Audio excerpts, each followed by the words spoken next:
Feature Friday. The freshest. How exciting! I love this. Okay, so this is perhaps one of my favorite collaborations ever. This is some of my favorite people making music together. Yeah, Zild, Ben&Ben, Juan Karlos. Zild, and Juan Karlos. You know, in Pebble House, that song was so good. So they're doing like a live acoustic jam of it. They're all barefooted. Inside except for of Zild. freaking Swimming pool. drained swimming pool. Like, tell me something, it's edgy. This is it. That's I actually love true. it! I never thought of that. Yes. But yeah, everyone's I mean, wearing shoes, except everyone's not wearing shoes except for Zild. Zild's got shoes on, I think. Yeah, cool. Exciting. Dude, I'm so excited. You have no idea. Yeah, it feels like that. You're trapped. I swear that was a horror movie. I love how Juan Carlos is like casually stretching, like casual. Dude, he's one tall motherfucker. Acoustics are perfect in Yeah, the what pool, the hell? bro. Like perfect acoustics in the pool. I understand why now. Not only the visual aesthetic is great, but the sound. Well, I guess, yeah. Dude, I love these dudes. I guess yeah. I love them. That's pretty smart. I wonder who came up with it. Probably themselves.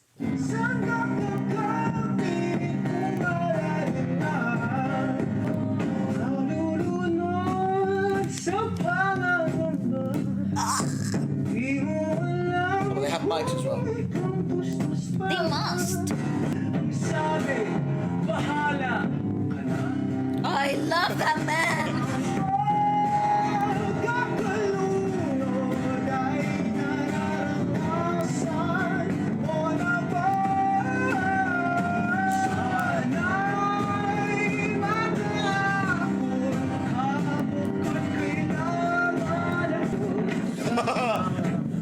It's conceptually, I just So it's so perfect for them. It's like for what they've, what they represent, what they want to showcase, what the song is about. It's funny because when I did the review, I don't think you were here because you were away gigging. Yeah. When I did the review of Pebble House, I think on that song, Lunod. It is my favorite song in that freaking album, and I love everything in that album. I said it's like That's a no skip album, and it's pretty lengthy. if you were to pick a darker concept collaboration, you would think of these three people together. Oh yes. And I said it's a more concentrated concept. It features and it allows like it allows a monster to be described from different perspectives, because that's what the song is about essentially. And Zild provides a different angle. Juan Carlos provides a different angle to darkness. Cool. It's like different shades of black. Yeah, and I guess they're all describing their demons. They're all talking regarding, because the lyrics. Maybe at the end I'll just pick up the lyrics again.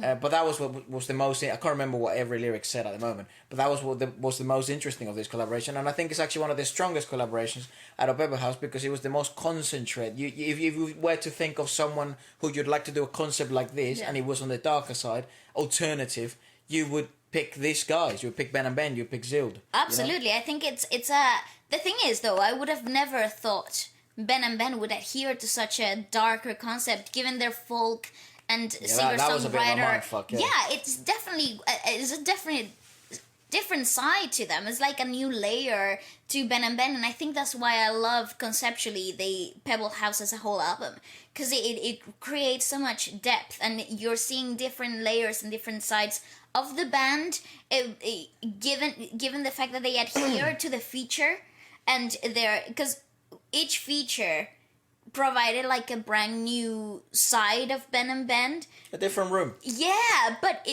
usually what happens in features is the feature adheres to the band or to the main singer.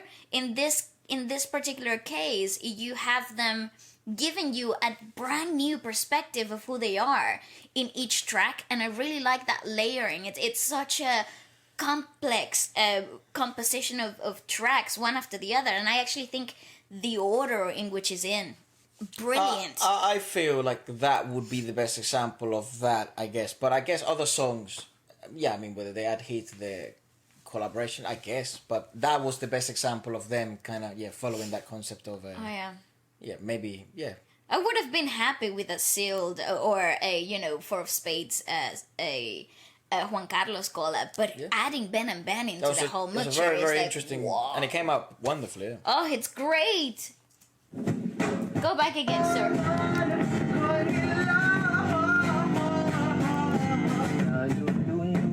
You hear the wind? Yes, sir.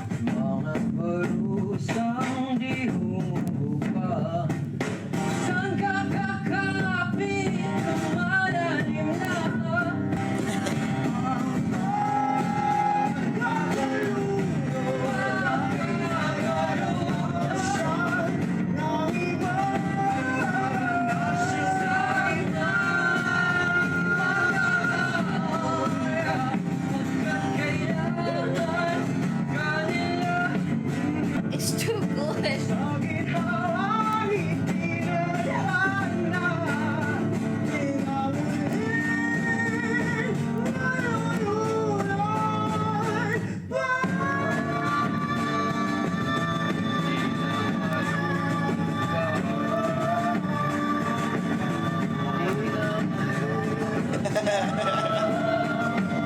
It's next level.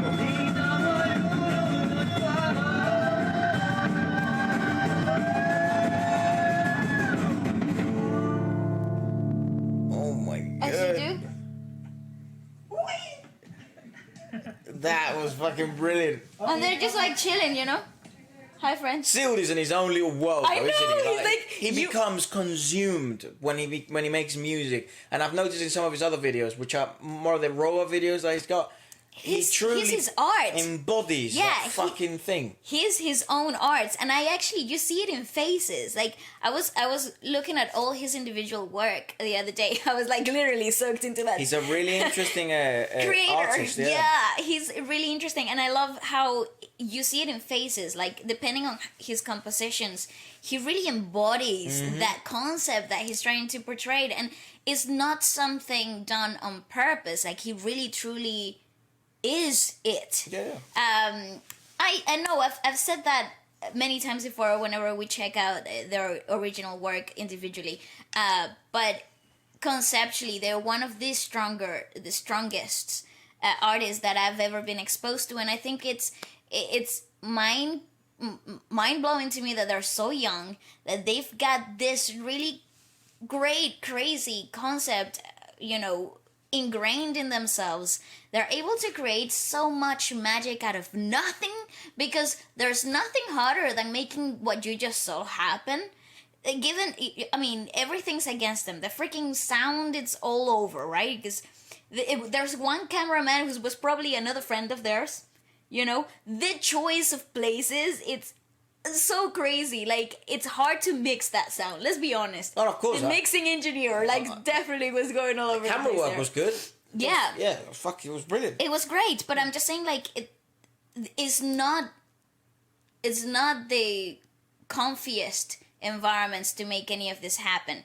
If anything was to flop, this was the environment for it to be wrong. Go wrong. You know what I mean? True, but I think they had the choice of you know, whether releasing or not. And here's the thing though, like, given the concept of the song, given the concept of the song of like the song, now I remember, I had to overlook at the lyrics. The song is all about anxiety, right? And you're describing the monster, the titan of anxiety. Right. And you're drowning. I thought they were going to sing Swimming Pool, because they have a song called Swimming Pool in the Pebble House, but they didn't. It's this song. And yeah, they're describing this feeling from a different angle to what, because it's an individualistic thing, right? Anxiety. Yeah. And so the fact that it is a rough environment, it's precarious, there is wind, it's from a one shot, one take aspect of it on the camera. That's why it doesn't seem as surprising, because it's very aligned conceptually. Yeah. But like Juan Karlos, like for example, Ben&Ben, they begin, right? And they're like drowning in anxiety, lungs are full, you're giving up. And then Juan Karlos' verse begins, you're drowning in anxiety, you don't know if you have anything left to give. Yeah. And then Zild's begins, drowning in anxiety as if it's punishment that never ends. So they're all describing the monster of anxiety from different angles and perspectives. Right. It is as if you were in different corners of the swimming pool you're about to be drowned in. That's right. So, and you're just waiting for the water to drop in. That's, so it makes sense. But funnily enough, even there, it's interesting because as the video ends, and I like to look at all the details that they do because they're very purposeful artists, and they also seem to be very aligned as people to their art, like we mentioned with Zild. So the fact that it ends on a high note and there is excitement, but individually some of them are also a bit more reserved because it takes them a while to then come out of. Yeah. You've invested so much in creating in that 3-minute piece that it takes a while to come out of it. It's exhausting to a certain extent when you speak about those things because they're aligned to you and they're true. It's a true monster, I'll imagine.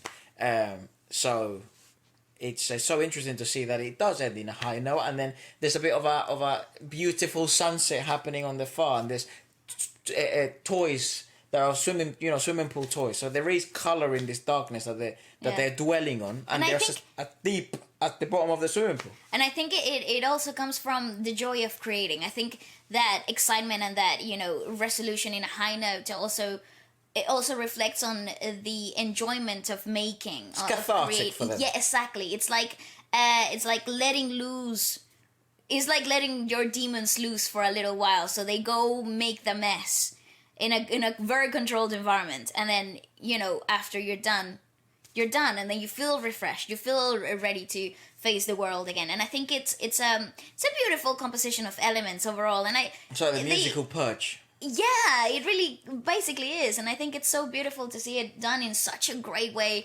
They never disappoint. Well, make no mistake about it, it's top-notch fucking music. Oh, freaking wonderful. Yeah, let us know what you thought about it. I know certainly this cost a lot of, what would you call it? Not animosity, but a lot of excitement in a lot of people. So let us know what you thought about it, and have you seen it, and what did you think of it?